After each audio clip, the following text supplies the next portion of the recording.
కృష్ణా జిల్లా గన్నవరం కాన్స్టిట్యున్సీ.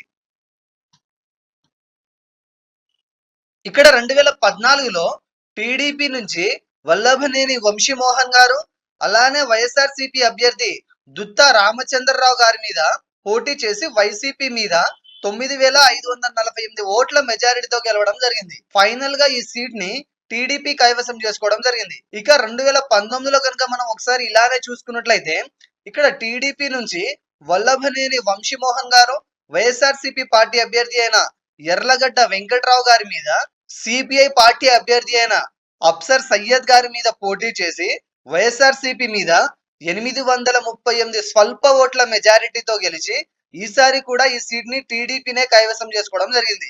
ఇక ఈ 2024లో ప్రస్తుత పరిస్థితిని కనుక మనం చూసుకున్నట్లయితే 2014, 2019లో పోటీ చేసి టీడీపీ నుంచి గెలిచిన వల్లభనేని వంశీ గారు ఈసారి వైఎస్ఆర్సీపీ అభ్యర్థిగా పోటీ చేయడం జరుగుతుంది. అలానే 2019లో వైఎస్ఆర్సీపీ నుంచి పోటీ చేసిన ఎర్లగడ్డ వెంకట్రావు గారు ఈసారి కూటమి అభ్యర్థిగా మారి టీడీపీ నుంచి బరిలోకి దిగడం జరుగుతుంది. లాస్ట్ టైం పోటీ చేసిన ఈ ఇద్దరు అభ్యర్థులే ఈసారి కూడా పార్టీలు మారి పోటీ చేయడం జరుగుతుంది. ఈసారి వీరిద్దరి మధ్య జరిగే ఈ హోరాహోరీ పోరులో ఏ అభ్యర్థి గెలుస్తారో తెలుసుకోవాలంటే 2014, 2019లో ఈ రెండు పార్టీలకు లభించిన ఓట్ల శాతాన్ని, అలాగే కొన్ని ముఖ్యమైన సర్వేలను పరిగణలోకి తీసుకొని పరిశీలించగా ఫైనల్ గా ఇక్కడ ఫలితం పోటాపోటీ వాతావరణాన్ని తలపించనుంది.